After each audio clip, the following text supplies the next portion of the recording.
Thank you very much. Welcome back to Grameenphone presents the Naveed Mahboob Show. আজকে আমাদের অতিথি ওনার পরিচয় দেওয়ার একদমই প্রয়োজন নেই, মোস্তফা সরওয়ার ফারুকী।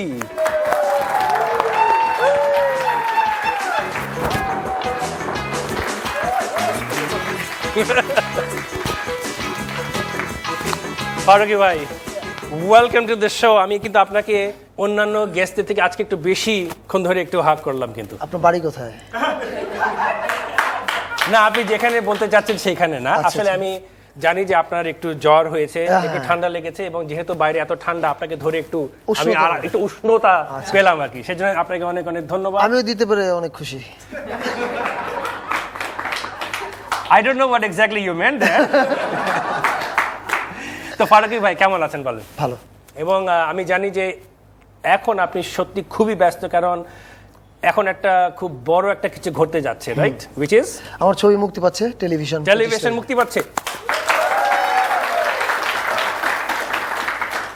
এবং এটা নিয়ে আমরা সত্যি সবাই খুব অ্যান্টিসিপেশনের মধ্যে আছি, কেননা সাউথ কোরিয়াতে ফেস্টিভ্যালটার নামটা পুসান ফেস্টিভ্যালে খুবই এটা ভালো রিভিউ পেয়েছে। হলিউড রিভিউ এটা সম্পর্কে লিখেছে, বলেছে যে সাউথ এশিয়ার অন্যতম একজন চিত্র নির্মাতা এবং someone to look out for. আপনাকে অনেক ধন্যবাদ যে আপনারা বাংলাদেশকে আপনি বিশ্বের কাছে তুলে ধরেছেন। সো পুসানের এক্সপিরিয়েন্সটা বলেন একটু। এটা তো একটু ভীতিকর এক্সপিরিয়েন্স ছিল আর কি আমার জন্য, কারণ দেশের বাইরে গেলে তো সাধারণত যেখানে বাঙালিরা থাকে সেখানে, ধরা যাক লন্ডনে যদি যাই, আমি জানি যে আমি যদি ব্রিক লেনে হাঁটি তাহলে হয়তো বাঙালিদের সঙ্গে দেখা টাকা হবে, তারা ছবি তুলবে, এই ভালোবাসাটার সঙ্গে আমরা অভ্যস্ত। কোরিয়াতে যাওয়ার সময় তো আমি জানি যে ওখানে কেউ আসলে আমার জন্য, আমাকে তো কেউ চেনে না ওখানে, আর বাঙালি তো নাই। তো ফলে আমি আর তিশা যখন নামলাম, আমরা ভাবলাম যে খুবই ভালো কথা, এখন আমাদেরকে কেউ চিনতে পারবে না। কিন্তু এরপর আমরা যেই রেস্টুরেন্টে খেতে যাই, দেখি যে ওয়েটারে, তখন আমাদের ছবি দেখানো হয়নি, ওয়েটারে এসে ছবি তুলতে চায়, খাওয়ার পরে পয়সা নিচ্ছে না। তো আমাদের সঙ্গে ভেনিস ফেস্টিভ্যাল, একটু ইন্টারাপ্ট করি, ওনারা কি কোরিয়ান বাঙালি না, কোরিয়ান। তো ও আমার সঙ্গে, আমাদের বেশিরভাগ লাঞ্চ বা ডিনারে আমাদের একটা বন্ধু ছিল ভেনিস ফেস্টিভ্যালের প্রোগ্রামার পাওলো। তো পাওলো, আমিও কনফিউজ যে কী ব্যাপার, পয়সা নিচ্ছে না কেন। পরে আমি ভাবলাম যে আমি জানি না, এটা বোধহয় ফেস্টিভ্যালের গেস্টদেরকে বোধহয় পয়সা নেয় না বা এরকম কিছু। তো একদিন পাওলো জিজ্ঞেস করলো যে ওয়েটার যে এসে ছবি তুলতে চাচ্ছ, ওকে বলে যাচ্ছা তুমি কি জানো কে, কেন ছবি তুলতে চাচ্ছ কেন ওদের সাথে? তখন ওরা যেটা বললো সেটা হচ্ছে যে ফেস্টিভ্যালের ওপেনিং যেদিন হয় ওইটা আবার লাইভ টেলিকাস্ট করে ওখানে। তো ওখানে আমাদের ভিডিও দেখানো হয়েছে, প্রোমো দেখানো হয়েছে, আমার ইন্টারভিউ গেছে, আমি তো আর জানি না যে এটা দেখানো হয়েছে। তো ওরা আবার ওখান থেকে চিনতে পেরেছে যে এই লোকটা হচ্ছে যার ছবি ক্লোজিং ফিল্ম দেখানো হচ্ছে। So to them closing film, that's big, closing film, that is huge. তো ফলে আমরা মোটামুটি বেশ কিছুদিন প্রায় ফাও খেয়েছি, লাঞ্চ এবং ডিনার, এটা ছিল লাভ। আর শোটা ওয়াজ অ্যামেজিং। আই মিন প্রায় 6000 দর্শকের মতো ছিল, তার মধ্যে হাফ অফ দেম আর কোরিয়ানস, আর বাকিরা ছিল প্রায় মিনি জাতিসংঘের মতো, পৃথিবীর বিভিন্ন দেশের ফেস্টিভ্যাল প্রোগ্রামাররা ছিল ওখানে, আমার অনেক প্রিয় ফিল্ম মেকাররা ছিল। ফলে it was amazing. Absolutely, this is absolutely fantastic. আমাকে যখন প্রথম ওরা বললো যে তোমার ছবি ক্লোজিংয়ে দেখানো হবে, কারণ আমি তো জানি যে পুসানের ক্লোজিং এর আগে দেখানো হয়েছে এশিয়ার সব মাস্টার ফিল্ম মেকারদের, ওঙ্কার ওয়াই, মোহসেন মাকমালবাফ, হোসিয়া হোসেন, ঝাং ইমু, কিম কেদুক, অল বিগ শটস। আমার কথা যখন বললো তখন আমি একটু অবাক হলাম, কারণ আমি আসলে একটা স্মল ফিশ তাদের তুলনায়। ফলে ইট ওয়াজ, এটা একদমই আনএক্সপেক্টেড ছিল আমার কাছে। ওকে, আপনাকে একটু স্টপ করে এখানে, অ্যাজ অফ নাও আপনি যে কথাটা বললেন, you are no longer a small fish, you are a big fish, formalin যুক্ত big fish, and you are making us proud. Is that a deal? Yes? তাহলে তো দেখা যাচ্ছে ফরমালিনটা ভালো না, ফারুকী ভাই বেশি দিন টিকে থাকতে পারবো না, বেশি দিন। আপনার ইনফ্যাক্ট আপনার যে মাহাত্ম্য, বা আপনাকে পাম দেওয়ার জন্য বলছি না, আপনাকে পাম দিয়ে আমার লাভ নেই। আমাকে পাম দিলে একটু উপকার হবে আমার, আমি তো শুকনো একটু মোটা হতে চাই। কিংবা সেটা যদি হতো law of conservation of mass, আমি যদি আপনাকে কিছুটা দান করতে পারতাম। বাই দ্য ওয়ে, আপনার টেলিভিশনের কথা বলছেন যে এই টেলিভিশনই তো দেখানো হয়েছিল, তো এই সিনেমাটা তো বের হচ্ছে 25 তারিখে বের হচ্ছে। তো এটা কি নিয়ে মুভিটা? এটা আসলে এটা অনেকটা আমার চাইল্ডহুডকে আমি রিডিসকভার করতে চেয়েছি। আমার ছোটোবেলায় আমার সঙ্গে আমার বাবার সম্পর্ক, আমার সঙ্গে আমার মায়ের সম্পর্ক, তারপরে আমরা ইতিহাসের খুবই একটা মোক্ষম সময়ের জেনারেশন, কিন্তু আমরা একই সঙ্গে টাইপরাইটার দেখেছি, আবার টাইপরাইটার থেকে এক লাফে এসে আমরা এখন পড়েছি হচ্ছে ডেস্কটপ কম্পিউটার, যেখানে ডিটিপি ডিজাইন হচ্ছে সব ম্যাকে বসে বসে এই যুগে এসে পড়েছি। ফলে এই যে এটা যে শুধু প্রযুক্তি বদলে গেছে তা কিন্তু না, এখন যে ছেলেমেয়েরা সারাক্ষণ বসে বসে হোয়াটসঅ্যাপে একজন আরেকজনের সঙ্গে কথা বলছে, চ্যাটিংয়ের কারণে নানান কিছু প্রযুক্তি যে এসছে, এটা কিন্তু আমাদের হিউম্যান বিহেভিয়ারও একটা অনেক পরিবর্তন এসছে, মানুষের সম্পর্কগুলোতে পরিবর্তন এসছে, প্রেমিক প্রেমিকার কথাবার্তা বা ঝগড়া হওয়ার ইস্যুতে পরিবর্তন এসছে। আমার বাবা আর মা যে ইস্যু নিয়ে ঝগড়া করতো, আমার ছোটো ভাইয়ের আর তার গার্লফ্রেন্ড ওই ইস্যু নিয়ে ঝগড়া করেন, ওদের ইস্যু অনেক ডিফারেন্ট। ইনফ্যাক্ট আমার তো মনে হয় ঝগড়া আমার ক্ষেত্রে যেমন হয়, ওয়াইফের সাথে যদি কোনো সময় ঝগড়া হয়, আমরা আবার ওই সময় একজনকে টেক্সট করে করে আমরা কথা বলি, ওই সময় কিন্তু আমাদের স্পন্সর বেশ ভালোই রেভিনিউ কালেকশন হয়। তো ফলে এই যে দুইটার সময় বদলে গেলে যে একটা তাদের কাছে আমাদের সময়টাকে খুবই অচেনা মনে হয়, আর আমাদের কাছে তারা কি বলছে এটাকে খুবই অচেনা মনে হয়। এই দুই সময় যখন এক জায়গায় মেশে, তখন একটা খুবই কখনো কখনো ভেরি ইমোশনাল সিচুয়েশন তৈরি হয়, আবার কখনো কখনো ভেরি হিউমারাস সিচুয়েশন তৈরি হয়। এই ছবিটা আসলে it's a blend of humour and emotion. আর আপনি যখন বললেন যে আপনি টাইপরাইটার দেখেছেন, আমি জানি না আপনার ভয়েস কিরকম, আপনি কি মোর্স কোডও দেখছেন নাকি? Morse code. এনিওয়ে, আর আমি জানি যে আপনার ওয়াইফ তিশা, উনিও তো প্রচন্ড ব্যস্ত, উনি তো এই মুভিতে আছেন। হ্যাঁ। Okay, and on that note Farooki ভাই, আমরা একটা খুব ইন্টারেস্টিং দিকে যাচ্ছি, সেটা হচ্ছে যে আপনারা দুজন একসাথে কাজও করছেন, আবার একসাথে দুজন জীবনে কাটাচ্ছেন। ভেরি ইন্টারেস্টিং একটা দিকে আমরা জীবন কাটানোর গল্প শুনতে চাবেন না? অবশ্যই, এবং আমি শুধু না, সবাই আমার মনে শুনতে যাবে। আমরা ছোট্ট একটা ব্রেক নিয়ে আসি, আবার মনে করিয়ে দিচ্ছি আপনারা দেখছেন Grameenphone presents the Navid Mahbub show. যারা গ্রামীণ ফোনের গ্রাহক, তারা 1 2 3 4 ডায়াল করে এই অনুষ্ঠানের অডিও শুনতে পারবেন। আমাদের অতিথি মোস্তফা সারওয়ার ফারুকী, মজার আলাপ করছি। ছোট্ট একটা ব্রেক, চলে যাবেন না।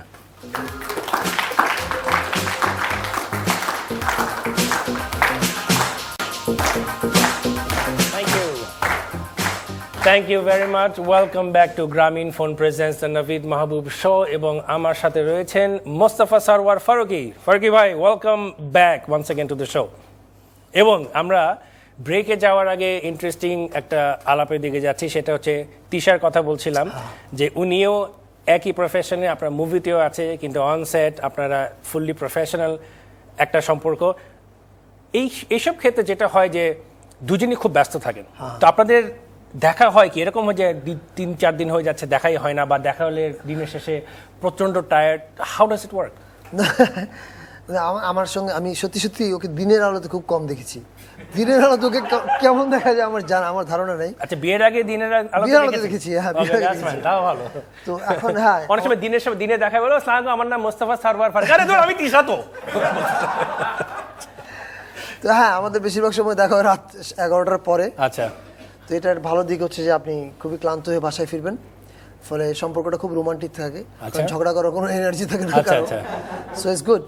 সো তার মানে এটা হলো ফারুকী ভাইয়ের অ্যাডভাইস, যে আমাদের সম্পর্ক মধুর থাকার পিছে সিক্রেট হলো যে আমরা অনেক পরিশ্রম করে, যদি আমরা এবং বেশি রাতে ঘরে ফিরবেন। ও, বেশি রাতে ঘরে ফিরবো দুজনেই। একজন ফিরলে তো সমস্যা, কারণ সে তো বোর্ড হয়ে যাবে। সো তার মানে হয় কি, আপনারা রাত্রে 1টায় বাসায় ঢুকলেন, কোনো কারণে একজন আরেকজনের প্রতি রাগ আছে, ঝগড়া করতে গেলে এই তোমাকে, অনেকটা সেরকমই। But I think it's very good যে ঝগড়া করার কথা ছিল, কিন্তু লোক আমাদের আধা ঘন্টার মধ্যে আমাদের ঘুমাতে হবে, কারণ কালকে 6টা শিডিউল খুব টাইট। তারপরে কি মোটামুটি মানে আগে থেকে মিটিং সেট আপ করা থাকে? 30 সেকেন্ডের মধ্যে ঝগড়া শেষ করে ফেলো। ও 30 সেকেন্ড, ওকে ফাইন, আমরা আধা ঘন্টা আছি, 30 সেকেন্ডের মধ্যে, আর বাকি 30 মিনিটের কথা বললাম না। বাট আমার ওয়াইফও কিন্তু খুব ব্যস্ত থাকেন, তো আমাদের মধ্যে। আপনি ঝগড়া করেন কখন? আমরা করি, এই যে টেক্সট করি, তো আবার বললাম যে গ্রামীণ ফোনের সৌজন্যে আমরা টেক্সট করি, আর আমরা ইমেল পাঠাই, আবার আমরা যখন করি আউটলুকে মিটিং পাঠাই, আমি আচ্ছা ঠিক আছে তোমার সাথে আজকে 20 মিনিট আমি চা খাবো, অ্যাপয়েন্টমেন্ট নিয়ে, সে আবার টেন্টেটিভলি অ্যাকসেপ্ট করে অনেক সময়। তো আপনাদের কি বাসায় আসলে কি কাজ নিয়ে আলাপ হয় নাকি? তখন ইউ শাট ইট অফ? না, এটা পারি না, এটা খুবই খারাপ ব্যাপার। আপনি যদি আমার বাসায় যান না, আপনি ক্লান্ত হয়ে যাবেন। মানে আমার বাসায় আমি থাকি, আমার ছোট ভাই থাকে, ও নিজেও ফিল্ম মেকিং করে।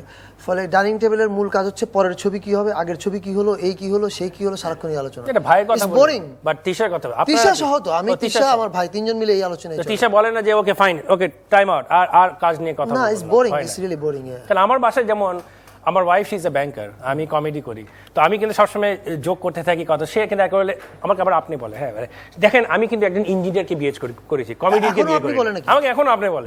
আগে ভাইয়া বলতো আপনার প্রতি না? না সে ডেফিনেটলি আমাদের মানে আমাদের বয়স্ক যারা মুরব্বী আছেন তারা বলে কি ভালো আখলাকি মেয়ে, স্বামীকে আপনি আপনি করে বলে। না, আপনার প্রতি অনেক শ্রদ্ধা দেখে আমি মুগ্ধ। শ্রদ্ধা আছে, কিন্তু যখন আমার একটা প্রশ্ন আছে, কিভাবে সে শ্রদ্ধা ধরে রেখেছে এতদিন? ওকে, আমি এই কথাটা বলি, এইটা ব্যাপার আছে, কারণ মাঝে মাঝে আমি যেরকম উল্টাপাল্টা কাজ করি, আমার 7 বছরের মেয়েও লজ্জা পেয়ে যায়, ওফ বাবা you are such an embarrassment, যেটা টেলিভিশনে আপনি বাবার এবং সন্তানের। হ্যাঁ, কারণ সত্যি সত্যি আসলে একটা জেনারেশন একটা গ্যাপ থাকে। বাট আপনার কোয়েশ্চেনটা আনসারটা করছি যে কিভাবে শ্রদ্ধা ধরে রাখে, আসলে আমাদের মিউচুয়াল রেসপেক্ট আছে। আমি তাকে রেসপেক্ট করি, ও আমাকে করে, যেমন আপনিও তিশাকে করেন, তিশা আপনাকে করে না, আমি করে, জাস্ট কিডিং। তো আবার যখন আমাদের ঝগড়া হয় তখন আমার সেই ইংলিশে চলে যায়, কারণ ওখানে আমার আপনি তুমি না, you you you you you you you. এই জন্য, কারণ আপনি বললে তো বকা দিতে সুবিধা হয়। এক্স্যাক্টলি। আর আমার একটা প্রশ্ন, যে এক সময় ইনশাল্লাহ আপনাদের যখন আরেকটা জেনারেশন হবে, তো আপনি কি চান যে তারাও এই মিডিয়া লাইনে থাকুক, নাকি বাবা তোমরা যেটা চাও, নাকি আপনি চান যে না একদমই আসবে না, মানে তাদের প্রতি আপনার কি অ্যাডভাইস থাকবে এই সময়? আমি ঠিক জানি না, এটা হচ্ছে এই ক্ষেত্রে আমি নিজের জীবন থেকে একটা শিক্ষা নিয়েছি, সেটা হচ্ছে যে আমার বাবার সঙ্গে তো আমার যেটা বলো, আমি আমার বাবাকে ভীষণ ভালোবাসি, মানে সব ছেলেরা নিশ্চয়ই তার বাবাকে ভীষণ ভালোবাসে। আবার একটা চিন্তার দূরত্ব থাকে, একটা পর্যায়ে আমাদের মধ্যে অনেক দ্বন্দ্ব হতো, কিন্তু এখন সেটা আর হয় না, কারণ আমার বাবা বুঝে গেছে যে ছেলেকে তার মতোই মানুষ হতে দেওয়া উচিত, তার মতোই বড় হতে দেওয়া উচিত। তো যেটা আমার বাবা অনেক দেরিতে বুঝেছে, আমি সেটা একটু আগে বুঝতে চাই। আমি আমার সন্তান হওয়ার পর থেকেই প্রথমেই বুঝে নিতে চাই তাকে তার মতোই বড় হতে দেওয়া উচিত, the way he likes or she likes. আর আমার মনে হয় যেটা আপনিও এটা একমত হবেন, যে যখন পিতা বা মাতা তার সন্তানদের সাথে সম্পর্কটা যখন মানে দুই জেনারেশন না হয়ে একটা বন্ধুত্বমূলক সম্পর্ক থাকে, আমার মনে হয় সেখানে অনেক বেশি একটা ক্যান্ডিডনেস বা অনেস্টি আসে। Would you agree on that? তো আপনার ক্ষেত্রে কি এটা হয়েছিল যখন আপনি এই চলচ্চিত্রের দিকে গেলেন, তখন কি কিছুটা বাধা ছিল যে না বাবা তুমি এটা হয় না, আমি চাই তুমি এটা পড়ো, এরকম কিছু, নাকি না ওইরকম কোনো?